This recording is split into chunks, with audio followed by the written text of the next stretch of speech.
This review is made possible by Toyota of Naperville. Toyota of Naperville is the largest Toyota dealer in Illinois with hundreds of new and used vehicles in their inventory. Visit www.toyotaofnaperville.com or in person at 1488 West Ogden Avenue in Naperville, Illinois.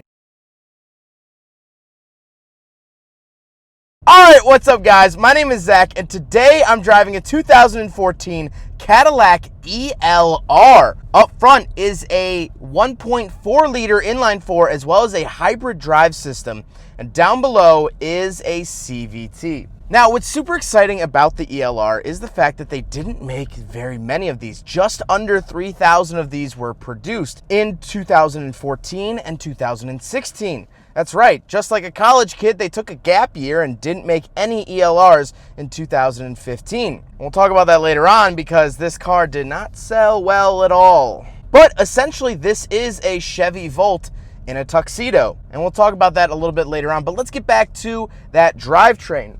Like I said, up front is a 1.4 liter gasoline engine, makes about 80 some odd horsepower, as well as a 16.5 kilowatt lithium ion battery and hybrid drive system called the Series Hybrid. This car can run on electricity alone for 37 miles, but altogether with the gasoline engine, it can go 340 miles. So this is a hybrid. This is a plug-in hybrid. There is a plug on the outside of the car. You can plug it into your wall at home. Folks, this is a Chevy Volt, like I said before, and I actually reviewed one of those not too long ago, and I love the Chevy Volt because I think it was a great starter EV.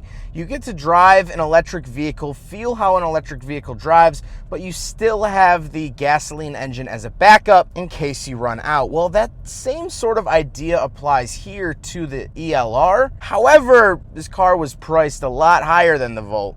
But we are out here on the test track before we get away from the drivetrain itself. So we'll put it up into sport mode and we'll see how the ELR does. I'm not really quite sure what you would hear.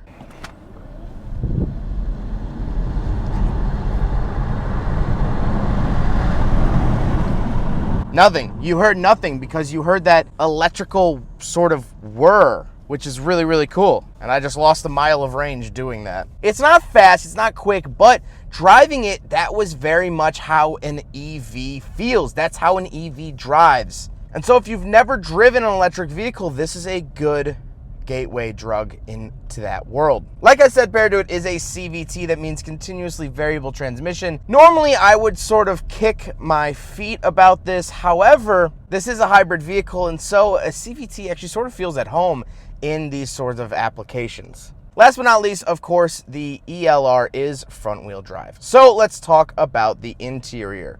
Well, in front of me, I have a digital readout, which looks very, very cool. Looks very modern, looks very sort of technologically cool. In the very center, I do get my speed in digits. I don't get a traditional speedometer. Actually, none of these gauges are really that traditional. But I get my speed in digits. I could take a look at my total range, miles per hour in digits even larger, trip B, trip A, just a blank screen, coolant temperature, following distance, speed limit, timer, I guess I could throw down lap times in this thing, average speed, tire pressure, oil life, and we're back to total range. To the left of that center screen, I have my battery charge, and on the right, I have my fuel charge. So this is very handy. You have both bars telling you how much charge you have for the EV range and how much gas you have for the rest. I really like this screen. I think, this is a hybrid car. This is different than anything else that you would drive, and so the screen is very different than anything else you'd drive, and I like that a lot. On the steering wheel, this is a pretty typical Cadillac steering wheel. I like the look of it. But on the left, I have my voice commands, cruise control options, phone options, and my heated steering wheel. And then on the right, I have my volume options, track change, and my selector for that center screen we just talked about in the gauge cluster. To the left of me, I have some fake carbon fiber and a vent, as well as my power parking brake and gauge dimmer switch. And then on the door, I have my power locks up top, my memory seat options, my power windows and power mirror options, and then I have this little unmarked button. What is this, you might ask? This is actually the door button. So to get out, there is no physical handle. There's just a little button. And I'm not quite sure how I feel about this. On one end, it's kind of cool, kind of gimmicky. You press a button to get out. But on the other hand, I had my phone in my left hand when I got out initially. And so I went to go reach over with my right hand. And normally on a handle, you just pull right here, right? Pull right there, whatever. But this, I had to go down and sort of hit the button, and it was just all weird. Also, it raises the question of what happens when your battery's dead. I'm sure there's a safety lockout, but I don't really feel like searching for it right now. In the center, we get 2 climate control vents and the power button. This is the start-stop button for the vehicle. This is how you turn the car on.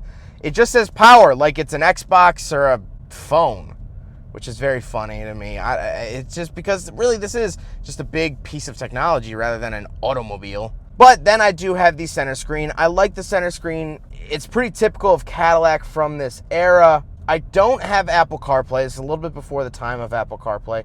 However, I do have like navigation, Pandora. Back when, you remember when people listened to Pandora and Spotify didn't have a complete monopoly on music listening? I have audio settings, weather. Let's see if we can get a weather update here.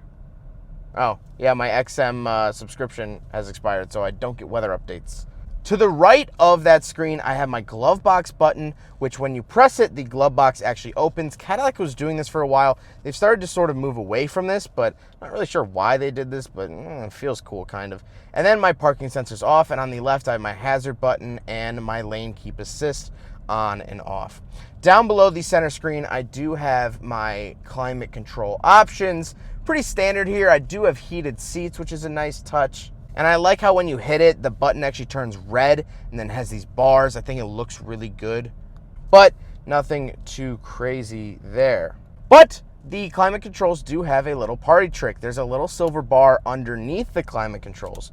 And when you hit that, they actually come up. So you have a secret cubbyhole. GM in the 20-teens loved giving you secret storage options. And so this is it in the ELR. You can actually flip it up, which is a pretty cool little feature. Then we have the shifter and the cup holders. The shifter's nice. It feels like anything out of any other GM product from the same era. It's not crazy nice, but it is decent enough. Then I have the cup holders. Now, the cup holders are fine. They're okay size. However, there's this sort of motorized-ish door that will cover it. Kind of interesting. Then we have the traction control off button. Don't imagine you'd use that really in this car. And our mode button. So we do have 4 different modes here in the ELR. We have Tour, which is just your average comfort, Sport, Mountain, and Hold. Then I do have a little ashtray with a cigarette lighter, well, 12-volt outlet next to it. We all know what that's for. Cadillac, you haven't lost your old businessman roots quite yet. Now, the seats, I like the seats. They're nice and classy. They do have the little sort of V logo from Cadillac. However, they were a little bit hard getting into. They're just not as soft and as plush as I would have expected out of a Cadillac. That being said, they have good firm support if that's something you need. But speaking of seats, we do have back seats, so I'm going to try my best to climb back there, but no promises. So, I do have a power switch here that'll bring it forward, and then a manual handle, pull it down here. I hate coupes that I have to go under the seat belt. Oh, I'm kind of trapped by the seat belt. Let me close the door here so it stops dinging. Oh, wow, I'm actually really trapped by the seat belt.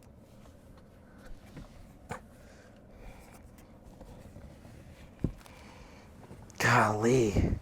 Oh, wow, my head. Oh. Okay. Yeah, that's not happening. So, headroom isn't good. I'm 5'11" and really struggling. I got 2 more cup holders here. This cup holder is not motorized. This is not comfortable. Don't take people back here if you like them, because they probably won't like you much longer after that. Oh, God. I guess we'll...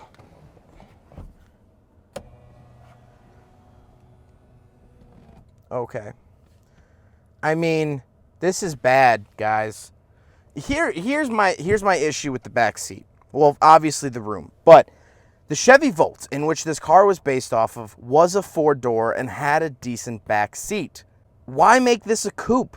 Why? They already made the CTS V Coupe and the ATS V, or even just the ATS and CTS. Why did this have to be a coupe? I don't know. Just make it the 4-door. And don't tell me for styling.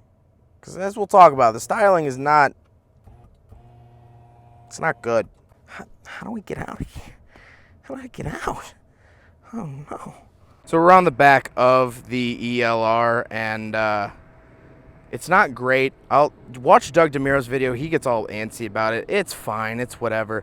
The interesting thing is these, that's where you'll find the charger. That's actually the charger there. And this, oh, I don't even know what that is. I think that's a tire inflator, battery stuff. You know, the trunk space isn't great. That's all I could say. Oh. Okay. Now we gotta talk about the looks. Wow. I mean, there's no two ways around it. I think this is a real ugly car, honestly. I just don't think it's proportioned very well. It looks like a Hot Wheels car come to life. The wheels are big, it's arched, it has the big grille, tiny windows. I mean, the visibility in this thing. I understand that I have this Toyota of Naperville sticker. This is one of their used car stickers. This is definitely not helping out the visibility. Kind of gives me Ricky Bobby Fig Newton vibes. This sticker is dangerous and inconvenient, but I do love Toyota of Naperville. Even without this sticker, the visibility out of this car is very, very poor. The windshield is super far away. It has a really thick C-pillar. It's very dark in here. It's not easy to see out of. And that's obvious by just looking at the car. The car does not look easy to see out of. Now, let's talk about why this car flopped. Well, the original asking price of this car was about $75,000 in 2014. I'll adjust for inflation. It was only 6 years ago, so I can't imagine it was too much, but I'll adjust for inflation nevertheless. That's how much you would pay nowadays. Now, I'll put a couple EVs up on the screen so you can kind of gauge how this car was priced. And so for that price, you get like 160 or something horsepower, not a lot of horsepower. You get very minimal electric range. Like I said, 37 miles on electricity, that's it.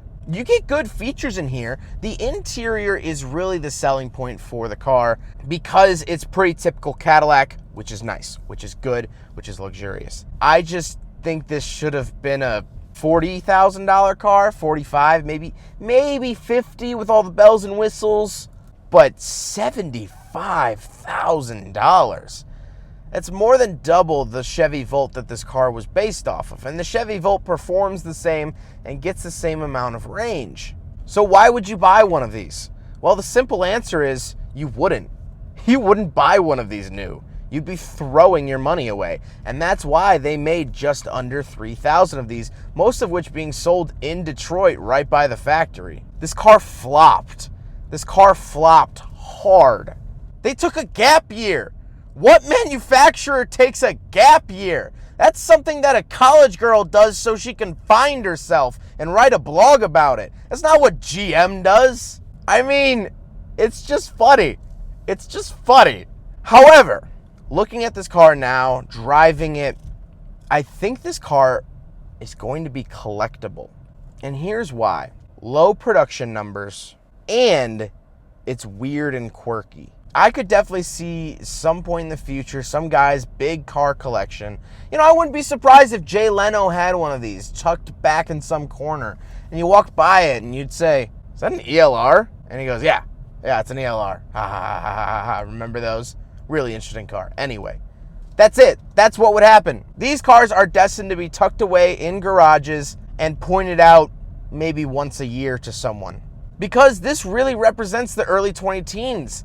No one knew how to combat Tesla. No one knew how to build hybrid cars that were nice. No one really knew what we were doing. There was an energy crisis and global warming. And so Cadillac thought, oh, we'll make a Cadillac that's based off the Chevy Volt. It'll sell in the droves and it'll be eco-friendly but still luxurious. And it was a big miss. And so while this car was a ginormous flop, it's not a bad car, and certainly it's a very, very cool part of automotive history. I mean, I can't think of another car that just blatantly shows how flustered we were about hybrids and electrics. I mean, if I could sum up this car in one sentence, it would be Cadillac ELR. What are you doing? Well, I hope you guys enjoyed the video. Huge thank you to Toyota of Naperville for letting me take out their Cadillac ELR. This thing is definitely very, very interesting. I'm glad I was able to drive one because there's only 2,000 left, maybe.